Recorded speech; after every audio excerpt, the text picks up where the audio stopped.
हो सखी? देखा था बाबा साहब का भोरे भोरे बड़ा पूजा पाठ करते हो। का बात बा हो? तो के नाम मालूम का ये सखी? अब मालूम रहा तो तुमसे पूछती। सुना सुनावा। अरे मानीला दिल से हो, मानीला दिल से सखी भीम बाबा के मानीला दिल से।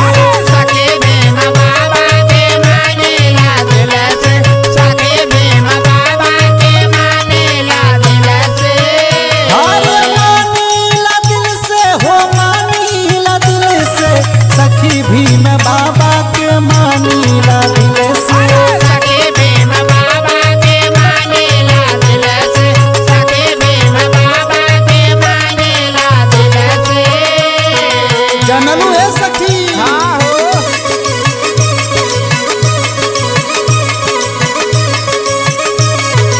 आवा आवा है सखी।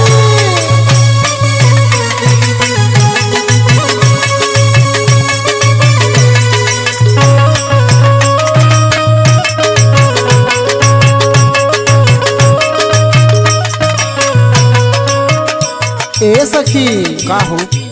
जानत बाटू हम कब से माने लगली? कब से हो? सुना। हाँ सुनावा। अरे पढ़ी लिखी के जब से लिहली गुरु के नावा। लाल गुरु के नामा, लाल गुरु के नामा, लाल गुरु के नामा, लाल गुरु के नामा। अरे तब से पढ़ाई लगली सखी संविधानवा। सखी संविधानवा, सखी संविधानवा, सखी संविधानवा, सखी संविधानवा।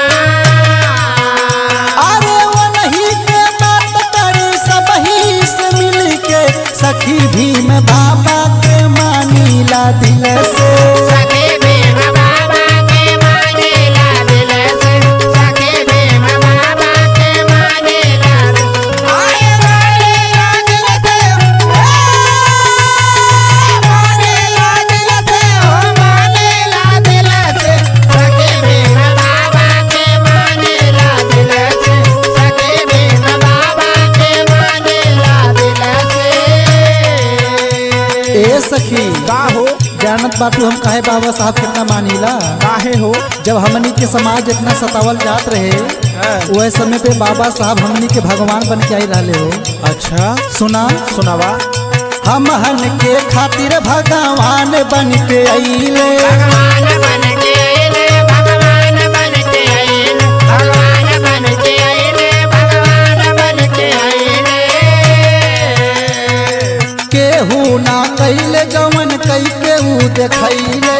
कैके वो देखैले, हो कैके वो देखैले, कैके वो देखैले, हो कैके वो देखैले।